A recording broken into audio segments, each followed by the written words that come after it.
The bees are what they call, in bee terms, demoralised. The vibrancy has gone out of the colony, and we call that demoralised. This colony will probably die within a couple of months. I can't believe it. I was expecting it to be in Australia and not here yet. I'm worried now that we might not be able to get any more honey. Every hive Dennis visited was riddled with Varroa. The mite had spread throughout the Central Highlands. Ah. Yeah. Look at them dropping off. If you don't treat it, you will lose all your colonies. I can guarantee it, you will. Before I came up here, there was only 2 major regions of the world that were free of the Varroa destructor: Papua New Guinea and Australia. New Zealand got the mite in 2000. So with the discovery of the mite here, that just leaves us as this isolated piece of earth on the planet that hasn't got the mite. We had the threat coming in from the west through Indonesia. We had it from the east, from New Zealand, but now we've got it from the north, from New Guinea. So it's a major issue for us. At this point, Dennis was certain that the mite he was looking at on the European honeybees was destructor. To verify his discovery, he decided to compare it with another type of Varroa mite, the Jacobsoni, that lives on the local Asian honeybee, because he knew it was smaller than destructor. Hive. But when Dennis put the Jacobsoni mites side by side with the mites that he thought were destructor, they were exactly the same size. There's not much difference in size, is there? Back in his Canberra laboratory, Dennis compared the mite he found in Papua New Guinea with a sample he knew was destructor. The top one is Varroa destructor, and the bottom mite is Varroa Jacobsoni. Obvious that the top mite destructor is the larger of the two, and it's also a different shape. Dennis had identified a second mite that was lethal to the European honeybee. The final confirmation came from comparing the DNA of the 2 mites. The sequence along the top here is from the mite from Papua New Guinea. The sequence along the bottom is from Varroa destructor. So when they're lined up, you can actually see certain bases that are the same. Then all of a sudden you hit one where they're not. The PNG one is actually Jacobsoni. It's not destructor. Dennis's discovery of a new Varroa mite would soon spread through the beekeeping world. This is big news on the world scene, because what we've got here is a brand new mite, this one down the bottom, which can now reproduce on European honeybees. There's a lot that we don't know about it. We don't know what the mite is carrying in the way of other pathogens, particularly viruses. Until we get further information, we regard it as being a bigger threat than Varroa destructor. But now there's another fear. Can this second deadly species live on its original host, the Asian honeybee, that has breached Australia's borders in the past? If we see this bee in Australia, then it's something to really worry about, because, well, we have to assume that it can carry this new dangerous mite from PNG. The moment we see it, we have to start worrying.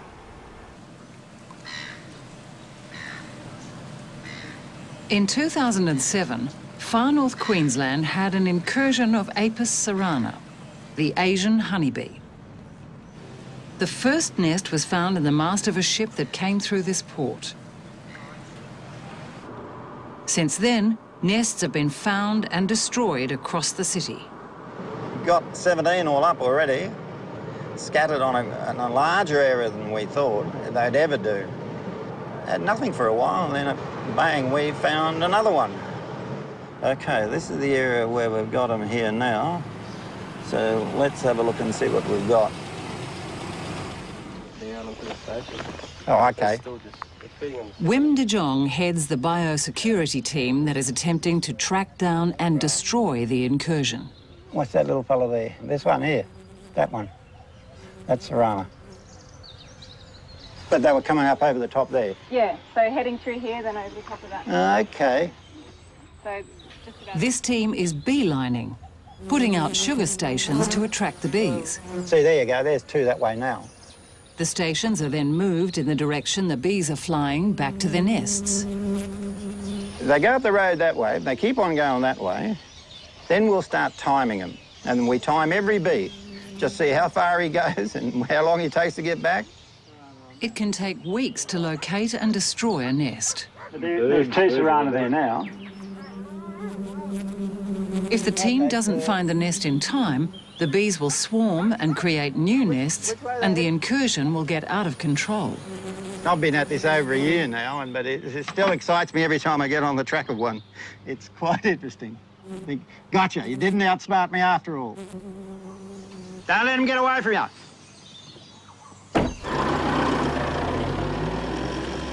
That's where you're going to be. The incursion of Asian honeybees in northern Australia is also causing alarm in the US, where bee exporter Warren Taylor is about to ship a pallet of his bees. Warren has been informed that the US may ban Australian honeybees because of the incursion of the Asian honeybee, Apis cerana, in northern Queensland. US regulations say that if a country has Apis cerana in that country, they can't export to the US. For years, the Americans have regarded the Asian honeybee as an invasive pest, but now they also fear it could carry the new Varroa mite. Hopefully they will accept that there is no risk, and because their country needs the bees, common sense will prevail, and they'll continue to accept Australian package bees, but we still don't know. It's not over until the fat lady sings.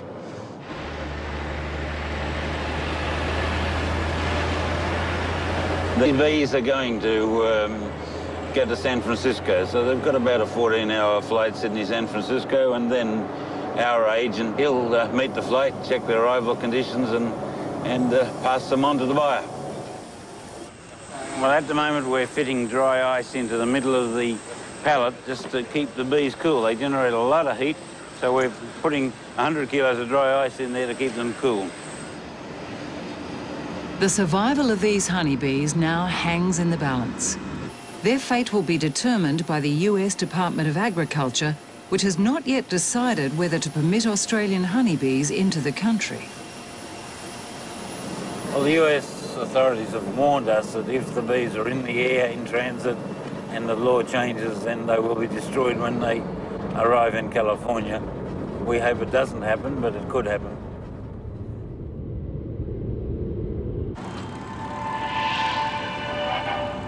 Since the original incursion, the Asian honeybees have been spreading their wings far and wide. Biosecurity Queensland fears the pest carries a destructive parasitic mite. Landowners are urged to report any suspicious nests to the Department of Primary Industries.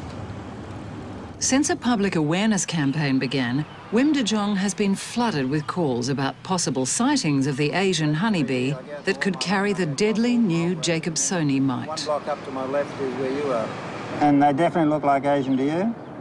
Sounds good to me. It sounds like I'll be there in about 10. If it turns out to be Apis cerana, the next thing is to just size up the size, the height, and the equipment we need to destroy it. Yep. You've got a swarm of bees here. Somebody just rang up before. Just get directly, she'll show you. Gee, nice little puppy you got. He's a guard dog, don't put your hand. No, I wasn't even thinking about putting my hand over. I'm just looking. Now, that fella's not friendly either. Oh, yes, yeah. Apis mellifera. It's a normal honeybee. It's a nice little swarm, but it's just the straight standard European honeybee. You've got some bees there. Where have we got them? Well, there's up there. They're ordinary standard honeybees. Are they? Yeah. So I was panicking for nothing. No, you weren't panicking. Please call. Oh, okay, so I just go past Rum Jungle, leave Rum Jungle on my right and just keep going down. Okay, yep, let's have a look and then we'll both know. Yep. Yeah, they're a native. They're an Australian native. The only real difference visually like this is that they don't have that predominant stripe on them like the Asian bees. They are absolutely little cuties, aren't they? Well, no. Your mosquitoes are good. Yeah, a bit of rain, stir them up. Yeah, stir them up. OK, now we're off to have a look at those syrup stations we got. Between responding to false alarms, Wim has to get back to his beelining team as they continue to track the Asian honeybees. You can beeline for a day and not really achieve a great deal, and then in 5 minutes achieve more than you did all day long. Every day they don't find the nest, the greater the risk they won't be able to eradicate the incursion. Since Wim was last here, the team has moved about 100 metres closer to the Asian honeybee nest. That's the one that's got the mark on it, the white mark. That's the one we've been timing. So that fella there is the one we'll keep an eye on again when he goes. He's having a good fill-up, actually. He'll go straight out. Straight through there. Did you get that? Straight over the fence. We'll shorten that gap now, and we'll pick them up from over here again. And that's it. So they're pretty close? Yeah, they're pretty close, yeah, not that far. As the team closes in, time is running out. The rainy season is approaching, which means the bees will stop looking for food. This means the team will no longer be able to track the bees, leaving them the rest of the summer to swarm and build new nests.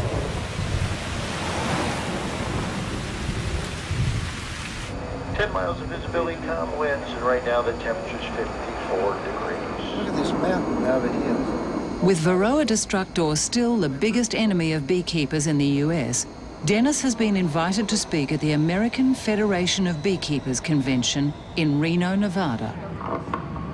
Ladies and gentlemen, welcome to Reno, Nevada, where the local time is. This is the hotel where we're staying, isn't it? We're staying in a casino. All right.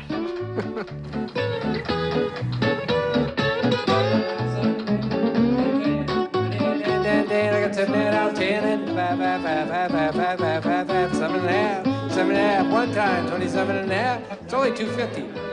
Yeah! 7 and a half and 30 now, 30. But I couldn't manage to spit out CSIRO. With no permanent solution to the invasion of Varroa mites on the horizon, US beekeepers have turned to scientists for help. But they just rang me up and said, oh, look, we've got a Varroa problem. We've never had a Varroa problem. And I said, oh, well, have you got one? Next, we're privileged to hear a new perspective from Dr. Dennis Anderson. As the scientist who discovered and named Varroa destructor, the Americans are anxious to hear what Dennis has to say. But this time, he's come here to tell American beekeepers about the new deadly Varroa species that he's found in Papua New Guinea. Unfortunately, I found that the Varroa jacobsoni there was actually reproducing on the Apis mellifera brood. And it was causing much death and destruction of colonies. Dennis also wants to explain to the Americans the potential threat posed by the incursion into Australia of the Asian honeybee, Apis cerana, that could possibly carry the new mite. It may not be able to, because for 20 years it was not able to reproduce on mellifera. So now that it's found the trick of how to do it, it may not be able to now do it back on cerana. So we have to find that out. But if it can, and the Asian honeybee can carry it, then the Asian honeybee becomes a very serious threat.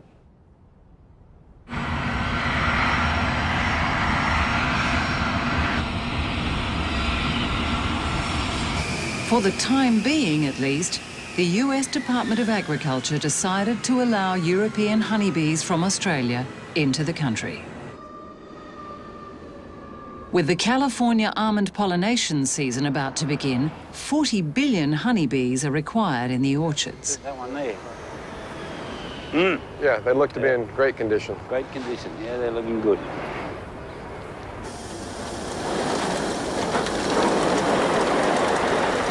Warren Taylor is delivering this pallet of honeybees to USB broker Danny Weaver. Just might carry the pallet. So we're going to... Danny's already sold these bees to a beekeeper who will rent them to almond growers. Up to now, it didn't look like the US authorities were going to allow it to happen. And there were lots of beekeepers who had placed orders who were depending upon Australian honeybees to fulfill their pollination contracts and who were afraid that suddenly they would have promised to deliver colonies to pollinate almonds and they wouldn't be able to deliver those colonies because they wouldn't have access to the Australian bees that were going to provide those colonies for pollination. So there were many beekeepers that were concerned that an interruption in the trade, particularly at this critical time of year, was going to ruin them financially. I had many of them calling me on a daily basis with a great deal of worry and panic in their voices.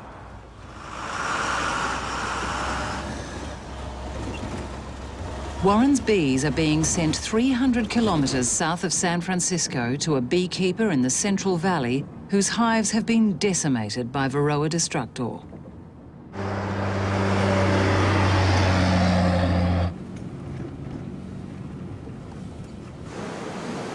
There's very few dead bees, so they've travelled very well. We should have a happy buyer here. Mark Tauser has been anxiously awaiting these packages.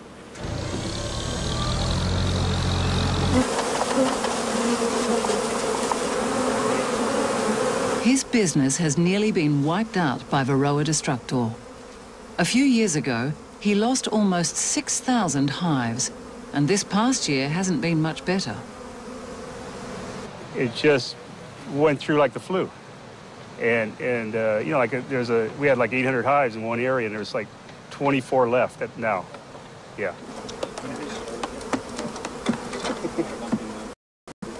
You make one mistake of not knowing how to treat these mites, and they don't just take 1 or 2 hives. They don't take 5%. They don't take every other hive. They take the whole yard. We should be so appreciative that there's still one country in this world, one continent that's free of the mites, that we can replenish for the United States and other places, clean bees. They're all dying of Varroa. Yeah, Varroa. See, we used formic acid. Our big mistake was we used formic acid and it didn't work. Don't ever use formic acid. If it wasn't for these Australian bees, it would be a serious, serious thing. I would not be in the bee business.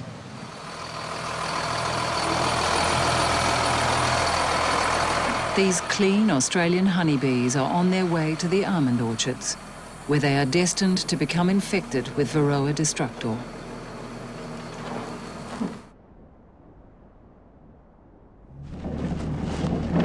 Wow, look over here.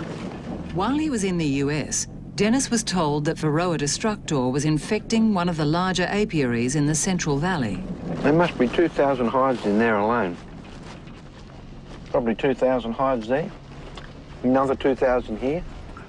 Probably more. Another 2,000 over there. These are big holding yards. I don't think there's The 11,000 hives in this apiary have been transported more than 1,000 kilometres from the northern state of Washington. At the end of winter, there is nothing in bloom yet, so the honeybees are being artificially fed. It's got dry bird sugar on there and a pollen patty. This is one of them small hives.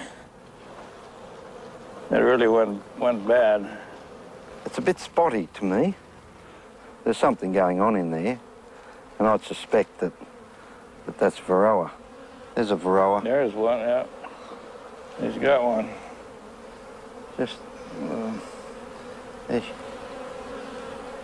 this brood, at the present stage, it's probably 50% infected. A bit more, probably. A bit more. Yeah. Look, over here it is now. Look at him, yeah. This bee here's got the mite. See these other bees? They know that there's something wrong with that bee. See here? They're coming in. The bee is doing a shake. It's trying to get this mite off. It's an irritant. Yeah, once you see the mites, you know you're in trouble. You got trouble. You got a problem. You got a problem. Yeah. Bad problem. Yeah. When you can see the mites on the back of the bees, your infestation is terrible. I mean, that colony is doomed unless you get a good, quick treatment on it, and then it takes a long time to recover. Managing Varroa has become a way of life for beekeepers everywhere outside of Australia. The primary method to kill the mites is the use of toxic pesticides. Much brood there. Oh, there's a bit of brood. Eventually, the mites become resistant. Okay, yeah, this will have Varroa. Every season, if you don't change chemicals, you're going to have a problem with resistance to that chemical. You know, you have to be all the time adapting, because once you think you've got this thing beat, you're dead.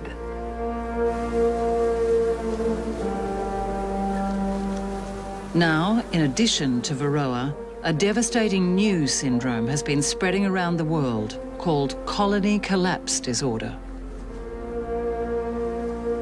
Honeybees have been mysteriously leaving their hives and not returning.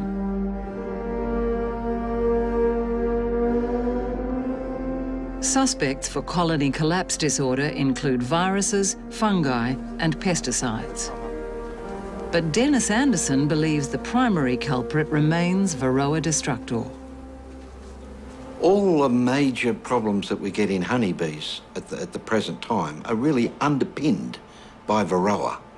Varroa causes nutritional stresses, it causes physical stresses, and that allows other things to come in and affect the honeybees as well.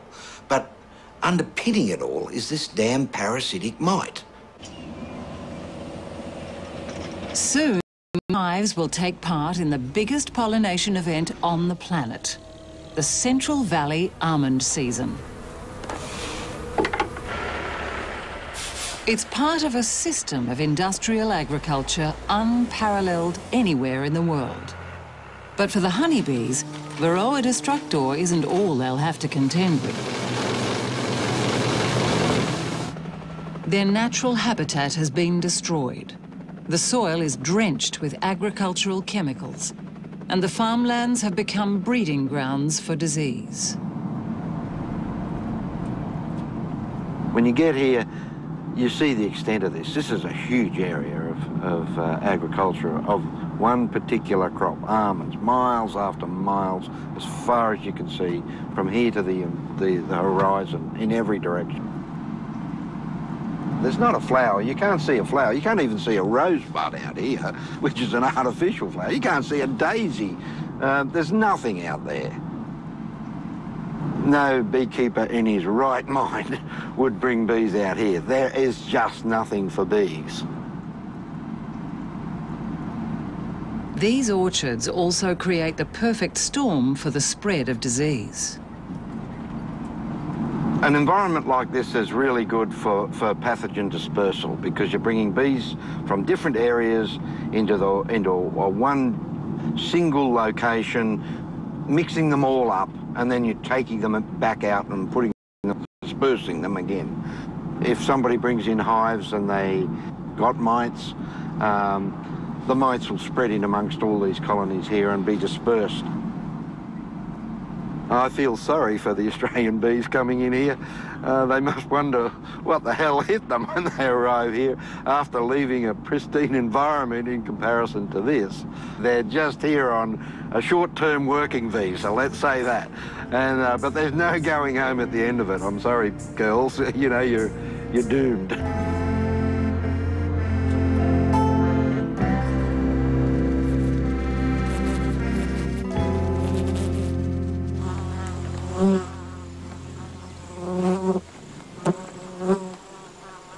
Although not yet on the scale of the US, Australia's honeybees also suffer from the onslaught of industrial agriculture.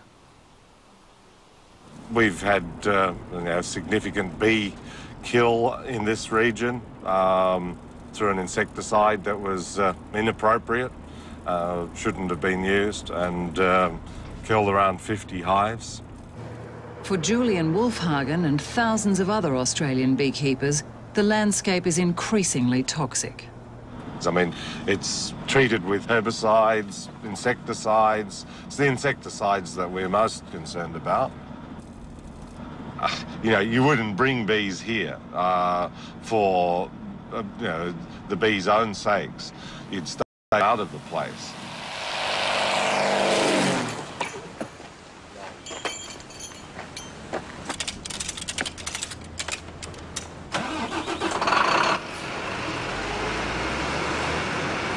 Julian's honeybees have one last refuge, the untouched wilderness of Tasmania's leatherwood forests that produce some of the purest honey in the world.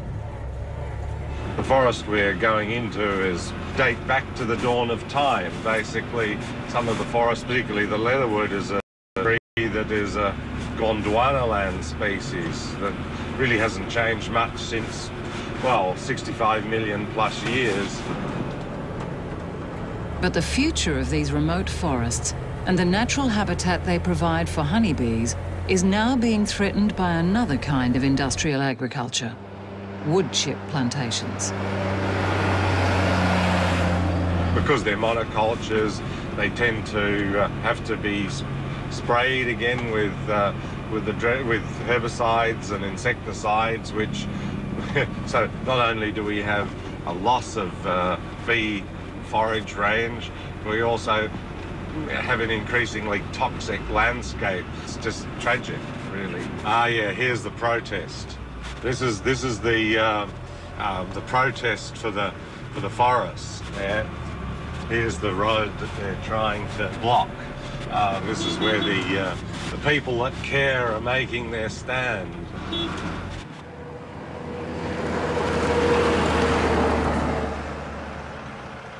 Julian has been bringing his honeybees to this location for the past 30 years.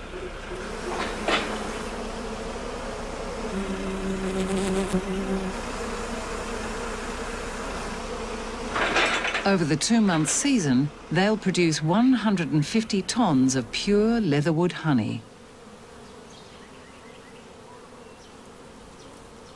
The whole purpose to bring the hives here is to gather this mysterious ephemeral nectar that's contained in the base of each of these little flowers.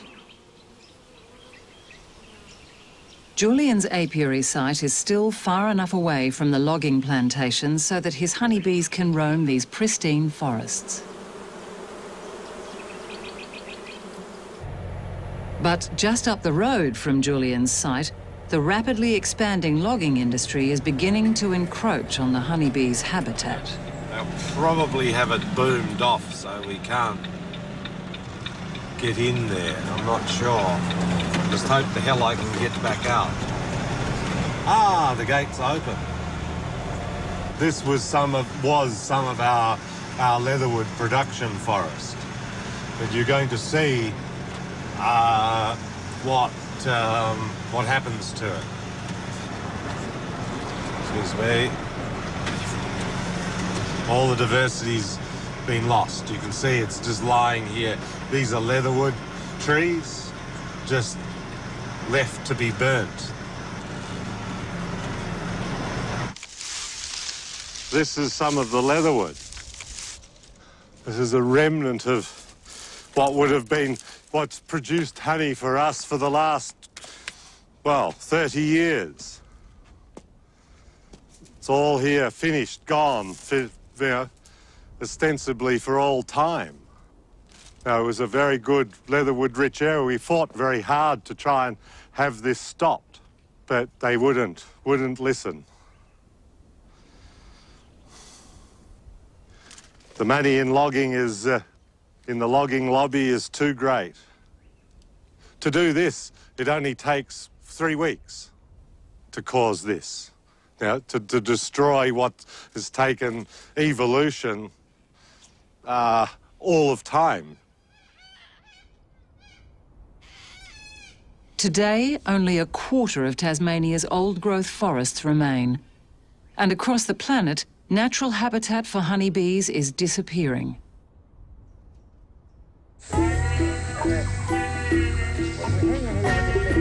Wim de Jong has finally tracked down the Asian honeybees that authorities fear could carry the new Varroa mite. Now that there is the entrance to the piranha side. It's fairly active, actually. This is the 18th nest that has been destroyed, and Wim hopes it will be the last. That's it. That's it. Okay, that should take care of those flying around. Okay, that's got this one. That's another nest gone. But since this nest was wiped out, more nests have been discovered, and the incursion may now be out of control. The good news is that no Varroa mites were found on these honeybees. But even so, Australia's Varroa-free days may be numbered. If you look at the spread of the mite has come from one little spot on the Earth. It originated from one little spot. And in the matter of 60-odd years, it's spread around the planet to nearly every country except Australia. And we've recently found a new mite up in Papua New Guinea. And it's opened up other opportunities for Varroa to get in. And it's just inevitable. The mite will get here.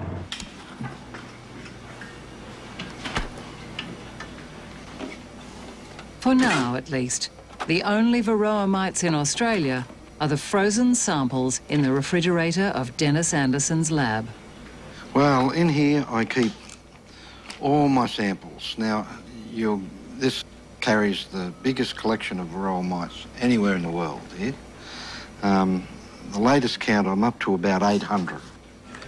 This collection of mites has enabled Dennis to study the devastating spread of Varroa around the world. The key to the mite's success has been its ability to reproduce. And that's what Dennis wants to stop. The whole objective of the parasite is to produce offspring. If it can't produce offspring, then it's dead. Dennis believes the answer lies in the genes of the honeybee. He wants to find the gene that's responsible for the honeybee larva emitting a chemical that tells the mite it's the right time to reproduce. Then he wants to switch it off.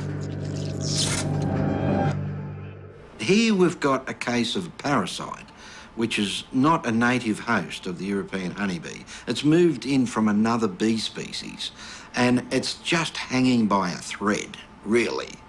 And it's possible, I believe, to snip that thread. If Dennis succeeds, he may one day save the European honeybee from continued annihilation. In the meantime, nearly all her problems, from pesticide poisoning to habitat destruction and even exposure to the Varroa mite, stem from us.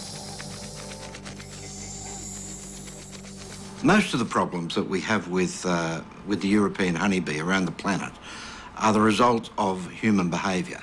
So wherever we move around the planet, we take the bee with us, we create problems for it, and we have to look after those problems, unfortunately.